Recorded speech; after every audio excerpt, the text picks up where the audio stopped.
Hi students, hope you are doing well. Students, in my last video that I uploaded yesterday, we discussed the how to acquire the language. Language को कैसे acquire किया जाता है, क्योंकि हम English speaking की तरफ जा रहे हैं, तो लैंग्वेज एक्विजिशन एक अहम पार्ट होता है। लास्ट वीडियो में हमने लैंग्वेज एक्विजिशन पार्ट 1 किया, जिसमें हमने ये जाना कि ऑब्जर्वेशन किस तरीके से लैंग्वेज को सीखने के लिए महत्वपूर्ण होता है, और सबसे पहला ये एक स्टेप होता है जो मैं लास्ट वीडियो में डिस्कस किया। आज हम थोड़ा आगे बढ़ने वाले हैं और इस एक्विजिशन वाले पार्ट को खत्म करने वाले हैं। तो आज हम देखेंगे कि ऑब्जर्वेशन के बाद क्या। जब हमने ऑब्जर्वेशन वाला पार्ट किया था तो हमने देखा था कि फाइनली ऑब्जर्वेशन कहां पे जाके खत्म होता है, एक आइडिया जनरेट होता है, और आइडिया को हम डिलीवर करने के लिए एक लैंग्वेज की हमें जरूरत पड़ती है, और वो लैंग्वेज, जो भी लैंग्वेज आपके दिमाग में जिसके वर्ड ज्यादा होंगे, आप वही इस्तेमाल कर रहे हो तो यूजुअली। अब इसका मतलब क्या हुआ? इसका मतलब ये हुआ कि आपको जो लैंग्वेज सीखना है उस लैंग्वेज के शब्द ज्यादा आपके दिमाग में होना चाहिए पहले से। नहीं है तो उसके लिए हम उस लैंग्वेज का के शब्दों को सीखते हैं, वोकैबुलरी बढ़ाते हैं, वर्ड पावर बढ़ाते हैं। और वो कैसे बढ़ेगा, वो सारे जो है जानकारी लेने के लिए हम आज के सेशन में आगे बढ़ेंगे और जानेंगे कि कैसे हमारा उस पर्टिकुलर लैंग्वेज को जिसको हम सीखना चाहते हैं उसकी वोकैबुलरी बढ़े, और कैसे प्रॉपर लैंग्वेज एक्विजिशन का जो है कि जो प्रोसेस है वो पूरी हो और हम अच्छे से उस भाषा को बोलना, लिखना, समझना सीख पाए। तो चलिए आगे बढ़ते हैं। तो हमने देखा था लास्ट वीडियो में कि ऑब्जर्वेशन का एंड हो रहा है इंसेप्शन ऑफ ए लैंग्वेज। अब बात करते हैं, क्योंकि हमें तो सीखना है इंग्लिश। इसका मतलब क्या हुआ, इंग्लिश के हमें वर्ड्स इंग्लिश के ज्यादा सुनने चाहिए, ज्यादा इंग्लिश को हमें सुनना चाहिए, ज्यादा उसको लिख के देखना चाहिए, ज्यादा उसको पढ़ना चाहिए, ठीक है, उसकी प्रैक्टिस करनी चाहिए। ये कुछ 4 चीजें हैं, इन्हें कहा जाता है स्किल्स ऑफ लैंग्वेज। क्या कहा जाता है इन्हें? Skills of language. क्या होता है? Listening, writing, reading and speaking. In 4 skills की अगर हम प्रैक्टिस करें और जिस तरीके से मैं आज बताने वाला हूं उस तरीके से करेंगे तो डेफिनेटली आप बहुत अच्छे से अंग्रेजी बोलना सीखेंगे, और बहुत प्रभावशाली तरीके से आप अंग्रेजी बोलना सीखेंगे, and definitely you will become a very much fluent and yes modern speaker of English language. So let's continue my dear students. Practice, observation के बाद बात है प्रैक्टिस की। प्रैक्टिस क्या करना है, हमें इंग्लिश सीखना, तो इंग्लिश के जो चार स्किल्स हैं उनको प्रैक्टिस करना है। सबसे पहला स्किल्स क्या है? लिसनिंग। अब लिसनिंग क्या है, राइटिंग क्या है, रीडिंग क्या है, स्पीकिंग क्या है, मैं ज्यादा आज के सेशन में बात नहीं करने वाला हूं, लेकिन ये चीजें करनी है और ये चीजें बेसिकली पता है, ठीक है। पर्टिकुलर कंसेप्ट इनका क्या होता है वो हम आने वाले वीडियोस के अंदर एक एक करके लेने वाले हैं। तो देखते हैं लिसनिंग। तो स्टूडेंट्स, आपको क्या लिसन करना है? आपको इंग्लिश ज्यादा से ज्यादा लिसन करना है। ज्यादा से ज्यादा लिसन कैसे करेंगे, कहां कहां से करें? आप इंग्लिश के स्पीचेस सुने। अब स्पीचेस जो सेलिब्रिटीज हैं उनके इंग्लिश सबटाइटल वाले आप स्पीच सुने। शाहरुख खान को सुने, आप जो है बात करते हैं किसी और सेलिब्रिटी को सुने, बहुत सारे सेलिब्रिटीज ऐसे हैं जो अच्छा इंग्लिश बोलते हैं, तो उनके स्पीचेस को सुने। आप यूट्यूब पे जाकर देखेंगे तो आपको स्पीचेस मिल जाएंगे इजीली, ठीक है। और वो सब टाइटल के साथ मिलने वाले हैं, वो जो बोल रहे हैं वो प्रॉपर सेंटेंस स्क्रीन पे लिख के भी चल रहा होता है। दैट इज व्हाट इंग्लिश सब टाइटल वाले स्पीचेस होते हैं। तो आप वहां पर ज्यादा आप स्पीच सुने, डेली सुने, 10 मिनट 20 मिनट का कोई स्पीच जरूर उठाएं और आप उसको सुने। आप इसके अलावा इंग्लिश सॉन्ग जो है वो सुन सकते हैं, ठीक है। इंग्लिश के आज के दौर में बहुत सारे सॉन्ग्स आपको इजीली मिल जाएंगे सोशल मीडिया प्लेटफॉर्म के ऊपर। नेक्स्ट इज व्हाट, आपके जो टीचर्स हैं या जो आपके फ्रेंड्स हैं, आपके जानने वाले हैं जो अंग्रेजी आपसे बेहतर जानते हैं और जो बोलने की कोशिश करते हैं, बोल रहे होते हैं, उन लोगों का साथ आप ले सकते हैं। उन लोगों को आप ज्यादा से ज्यादा सुने, ध्यान से सुने, चाहे वो आपके टीचर है फिर आपके फ्रेंड्स हैं। आगे बढ़ते हैं। न्यूज चैनल जो होते हैं इंग्लिश वाले, आप रेगुलर बेस पे उसको भी सुने। 10 मिनट का न्यूज बुलेटिन आ रहा होता है, 20 मिनट का आ रहा होता है, 5 मिनट का आ रहा होता है, तो उसको ध्यान से सुने। शुरुआत में ऐसा होगा कि आपको बहुत कम समझ में आएगा, लेकिन आपको घबराना नहीं है। You don't have to give up, you have to keep listening. आपको सुनते जाना है हर रोज। ये जो 4 तरीके आपको बताए हैं, हर रोज इनमें से अगर आपको 2 तरीके भी मिल रहे हैं, 3 भी मिल रहे हैं, तो आप उनको 5-5, 10-10 मिनट, 20 मिनट जितना लगा सकते हैं तो जरूर लगाएं। आप इसको अपनी एक हैबिट में स्मार्ट कर लें, रूटीन का हिस्सा बनाएं, ठीक है। इस तरीके से आप देख पाएंगे कि आपकी लिसनिंग स्किल्स इंग्लिश को के प्रति बहुत ज्यादा अच्छी हो जाएंगी और इंग्लिश की बहुत सारी वोकैबुलरी आपकी बढ़नी धीरे धीरे शुरू हो जाएगी। इसमें जब मैं बात कर रहा था स्पीचेस की या सॉन्ग्स की या इंग्लिश मूवीज की, तो वो सब टाइटल की मैंने बात की थी। ऐसे जो है मैं उस सब टाइटल होता क्या है, साथ में जो बोला जा रहा है उस पर्टिकुलर शख्स के द्वारा, जो कुछ डायलॉग्स कहे जा रहे हैं वो इंग्लिश लैंग्वेज में स्क्रीन पे लिख के चल रहे होते हैं। तो आपको लगता है कई बार कि बड़ी स्पीड से लिख के जो डायलॉग जा रहे हैं, तो आप उसको डिले कर सकते हैं, डिलेड स्पीचेस सुन सकते हैं आप, ये भी आपको यूट्यूब पे मिल जाएंगे। उसमें बड़ा स्लो स्लो रुक रुक के वो जाएंगे, या फिर आप बैक जाकर के बार बार उस वीडियो को सुने। इस तरीके से भी आप ज्यादा से ज्यादा सुन पाएंगे, और बहुत सारे शब्द हर रोज आपकी वोकैबुलरी में आपको सुनने को मिलने वाले हैं। ठीक है, आगे बढ़ते हैं। लिसनिंग के बाद आपको स्टूडेंट्स करना क्या है, राइटिंग प्रैक्टिस करना है।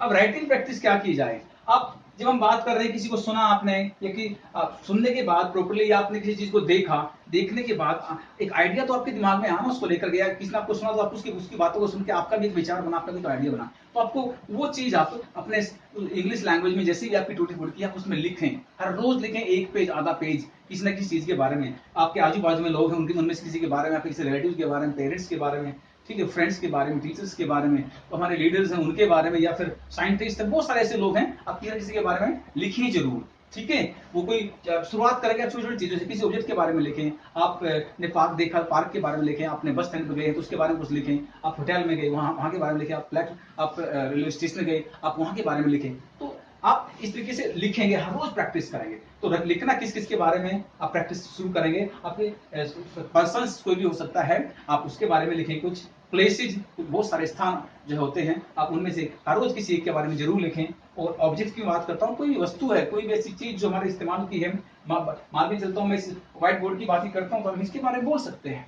ठीक है, तो आप कुछ सेंटेंस 2 4 5 10 सेंटेंस जरूर लिखेंगे हर रोज। ये राइटिंग प्रैक्टिस भी आपके डेली रूटीन में शामिल होना चाहिए। अब चलते हैं नेक्स्ट पार्ट पे। हमने लिसनिंग और राइटिंग को देखा कि कैसे करना है, जस्ट इन चीजों को इस तरीके से करते जाना जैसे बताया जा रहा है आपको।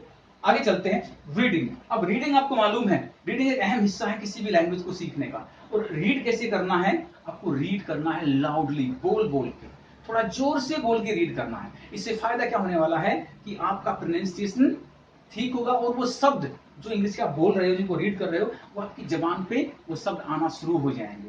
देखो कोई भी लैंग्वेज, एक बच्चा जो बचपन में भाषा को सीखता है, तो वो उन शब्दों को बार बार प्रैक्टिस कर रहा होता है, वो गलत बोलता है शुरू में, और धीरे धीरे उस प्रैक्टिस के जरिए वो शब्द उसकी जबान पे आ जाते हैं। This is the natural way of acquiring the language. और उसी प्रोसेस की तरफ मैं आपको लेके जा रहा हूँ कि सीखना तो ऐसे ही है, हम रट नहीं सकते किसी भाषा को। तो चलिए, आपको रीडिंग प्रैक्टिस करना है। अब रीडिंग प्रैक्टिस में क्या रीड कर सकते हैं, आप डेली न्यूज़पेपर का एक छोटा सा एक आर्टिकल, एक कॉलम रीड आउट करें। ठीक है, उसमें से कुछ वोकैबुलरी, कुछ वर्ड्स जो आपको डिफिकल्ट लगते हैं, उनको भी आप नोट डाउन कर लें, और डिक्शनरी से उनका मीनिंग जरूर देखें, और दिन भर उनको प्रैक्टिस करें। ठीक है, ये 5 मिनट 10 मिनट जो आपको लगाना है उस पर लगाएं। आप न्यूज़पेपर रीड कर सकते हैं इंग्लिश का। ठीक है, एक न्यूज़पेपर 1 महीने तक चल सकता है, हर रोज लेने की जरूरत नहीं है। कॉमिक्स बुक्स होते हैं, देखो कॉमिक्स बुक्स बड़ी इंटरेस्टिंग होती हैं। हम जब स्कूल में होते थे तो हम कॉमिक्स पढ़ते थे ना, कॉमिक्स में क्या होता है, बड़े चित्र के साथ साथ उसके जो डायलॉग होते हैं उस पात्र के, उस आर्ट जो भी इसमें पात्र होता है, तो वो बड़ा फनी होता है, बड़ा इंटरेस्टिंग होता है, उससे इंटरेस्ट मारा रहता है और पढ़ने का मन करता है। बार बार हम पेजों को आगे बढ़ने की कोशिश कर रहे होते हैं, क्योंकि इससे प्रोग्रेसिव हम एक स्टोरी की तरफ बढ़ते हैं, इससे हमारा इंटरेस्ट बढ़ता है। तो कॉमिक्स बुक आप पढ़ें, जो कि बच्चे बहुत पढ़ते हैं और सबको बड़ा पसंद होती हैं। तो आपको कॉमिक्स बुक पढ़ने हैं, आपको लोग इंग्लिश सुनने, आपको जो बोला जा रहा है उसकी तरफ ध्यान देना है। Next is biographies. बहुत सारे लोगों की बायोग्राफीज आप देख सकते हैं, ऑनलाइन मिल जाएगी आपको। अच्छे लोगों की बायोग्राफीज पढ़िए आप, ठीक है, उनकी जीवनियां पढ़िए, उनसे बहुत सारे ऐसे शब्द आपको सीखने को मिलने वाले हैं जो आपको बेहद काम आएंगे स्पीकिंग के अंदर। Next one is literature books. अब हमारा जो है पूरा लिटरेचर है, वो बहुत, इंसान हमेशा अपने लिटरेचर से सीखता है, अपने साहित्य से सीखता है, अपने समाज से सीखता है। सामाजिक चीजें बहुत सारी हमारे लिटरेचर के अंदर, हमारी प्रथाएं सारी चीजें उसमें मेंशन होती हैं। तो लिटरेचर बुक पढ़े, और लिटरेचर बुक्स में नॉवेल्स, ड्रामाज बहुत सारे आपको मिल जाएंगे, जो कि पोस्ट ग्रेजुएशन में जो एमए इंग्लिश कर रहा हो तो वहां भी पढ़ाए जाते हैं। बहुत सारे ऐसे वर्ल्ड फेमस ड्रामाज हैं, शेक्सपियर की हम बात करते हैं, बहुत सारे अदर्स जो हमारे ऑथर्स हैं उनकी बात करते हैं, बहुत अच्छे अच्छे ड्रामाज लिखे गए हैं, नॉवेल्स लिखे गए हैं। आप पढ़िए कोई अच्छा सा नॉवल जिसमें आपको इंटरेस्ट भी हो, क्योंकि आप हर तरह के नॉवेल्स आपको मिल जाएंगे। Next one is historical books. अब हिस्ट्री जो होती है बड़ी इंटरेस्टिंग होती है, हिस्ट्री से जो कि लिंक होता जाती हैं चीजें, और हमें बड़ा मजा आ रहा होता है। हिस्टोरिकल जो बुक्स होती हैं वो काफी आपकी जो है रीडिंग स्किल्स को इंप्रूव करते हैं, और आपकी जो वर्ड पावर को, वोकैबुलरी को काफी इंप्रूव कर रही होती हैं। एंड और इस अगर मैं थोड़ा आगे बढ़ के और बताऊं तो देखिए, एक इंसान की एक बहुत पर्सनल और बहुत इंपॉर्टेंट एक चीज होती है, उसका फीलिंग होता है, उसके इमोशंस होते हैं, और उसके लिए आप लव स्टोरीज आप जो है वो पढ़ सकते हैं, रोमांटिक स्टोरीज पढ़ सकते हैं। ऐसी बहुत सारी घटनाएं, ऐसी बहुत सारी स्टोरीज हमारे सामने होती हैं। आप जूलियस सीजर की बात कर सकते हैं, या आप ऐसे बहुत सारे ऐसी कहानियां हमने सुनी हैं जो लव स्टोरीज कही गई हैं, उससे काफी कुछ जो है आपको वोकैबुलरी आपकी इंप्रूव होगा। और क्योंकि इस तरह की बुक्स पढ़ने से आपका इंटरेस्ट बना रहेगा, और इंटरेस्ट बना रहेगा तो फिर आप उस बुक को पढ़ने से रोक नहीं पाएंगे अपने आप को, और जिससे क्या होगा, आपकी रीडिंग प्रैक्टिस होती जाएगी। तो यस, इनमें से जो भी चीजें आपके पास इजीली अवेलेबल हो जाएं, आप उनसे प्रैक्टिस करिएगा पढ़ने की, रीड करने की, और लाउडली बोल बोल के पढ़ना होता है। Next is last one is this is speaking. अब देखिए, सारी चीजें आप करते आ रहे हो, तो फिर आपको स्पीकिंग प्रैक्टिस करना है उस लैंग्वेज को। आपने इंग्लिश फुल सुना, आपने इंग्लिश को की रीडिंग प्रैक्टिस की, आपने इंग्लिश को ही जो है की ही रीडिंग प्रैक्टिस किया, और अब इंग्लिश की ही स्पीकिंग प्रैक्टिस करना है। वो कैसे करते हैं? आपको टॉक टू कस्टमर, देखिए सबसे पहले लिखा हुआ है, जो कस्टमर के एग्जीक्यूटिव होते हैं, आपको पता है, अगर मोबाइल कंपनीज की बात करें, आपके पास हो सकता है एयरटेल का नंबर है, किसी भी कंपनी का नंबर, तो वहां पे हमारे क्या होते हैं, वो कस्टमर के एग्जीक्यूटिव होते हैं। तो आप एक अपनी हैबिट में शुमार कर लें, रूटीन में शुमार कर लें कि हर रोज 5 से 10 मिनट अपने कुछ क्वेश्चंस लिख कर रख लें इंग्लिश में, सिंपल सिंपल से क्वेश्चन जो आपको उनसे पूछने हैं, फोन लगाएं और उनसे इंग्लिश में बात करें, प्रैक्टिस करें। क्योंकि आपके आजू बाजू हो सकता है माहौल ऐसा ना हो, अंग्रेजी बोले वाले लोग ना हो, तो आप यहाँ जो है आसानी से उनके साथ इंग्लिश में बात करने की प्रैक्टिस कर सकते हैं। इसके साथ साथ आप जो सेल्स पर्सन होते हैं, आप मार्केट जाते हैं, या आप ऑनलाइन ही जो है सेल्स पर्सन को लगाते हैं, उससे इंग्लिश में बात कर सकते हैं। उसके लिए भी कुछ क्वेश्चन जो आपको पूछना है, जो बात करना, वो आप लिख के रख लें इंग्लिश में, उनको पूछें। इस तरीके से आपका कॉन्फिडेंस भी बूस्टअप होगा, और आपकी जो है स्पीकिंग स्किल्स काफी इंप्रूव होंगी। Next is what this is. अब ये बात करते हैं शॉपकीपर्स हैं, या हम आप मॉल्स में जाते हैं, जो आपको दिखता है, मिलते हैं काउंटर्स पे जो सेल्स पर्सन, आप उनसे इंग्लिश में बात करें, तो यस, इस तरह से आपको मौका मिलता है इंग्लिश की स्पीकिंग प्रैक्टिस का। नेक्स्ट प्लेस टीचर्स आपके होते हैं, तो आप ध्यान से टीचर्स को सुनेंगे और उनके साथ बात करने की कोशिश करिएगा, घबराइए मत। अगर आपके टीचर्स इंग्लिश बोल रहे हैं, तो आप उनके साथ हर रोज किसी ना किसी विषय पर कुछ ना कुछ बात जरूर कीजिए, इंग्लिश में बात कीजिए, ठीक है। इससे भी आपकी स्पीकिंग प्रैक्टिस होगा। एंड फाइनली, जो कि बहुत ज्यादा कारगर सिद्ध होता है, आपको किसी की जरूरत नहीं है, आपने जो लिखा था, जो रीडिंग प्रैक्टिस किया था, जो राइटिंग प्रैक्टिस किया था, वही टॉपिक आप अपने घर पे आईने के सामने खड़ा होकर भी प्रैक्टिस कर सकते हैं। इससे आपको बेहद फायदा होने वाला है। आपको अपना बॉडी लैंग्वेज, आपको अपने हाव भाव, आपको अपना कॉन्फिडेंस, आपका आई कांटेक्ट, सारी चीजें प्रॉपर्ली आप देख ही पाएंगे, आप कितना अच्छे से, कितनी सहजता से बोल पा रहे हैं। और ये प्रैक्टिस से आप विस्तृत भी नहीं होंगे। एक आईना आपको देख रहा है, और आप आईने में अपने आप को भी देख पा रहे होंगे, तो यस, आप अपने मिरर प्रैक्टिस भी कर सकते हैं। ये कुछ चीजें जो हमने देखी, 4 स्किल्स ऑफ लैंग्वेज को किस तरीके से प्रैक्टिस करना। स्टूडेंट्स, अगर आप इस तरीके से करोगे और डेली बेसिस पे करने वाले हो, एक कमिटमेंट के साथ, I can guarantee you that within few months you will start speaking English, and that would be very good English. Okay, so I think आप ये चीजें जो बताई गई हैं उसकी तरफ फोकस करेंगे और थोड़ा प्रैक्टिस करना शुरू करेंगे, क्योंकि practice makes a man perfect. There is a very much famous saying in English, what practice makes a man perfect. अभ्यास ही मनुष्य को पूर्ण या संपूर्ण बनाता है। अगर प्रैक्टिस नहीं करेंगे तो हम कुछ भी नहीं हासिल कर सकते। This is the power of practice that makes somebody to achieve his or her goal. That's the first goal.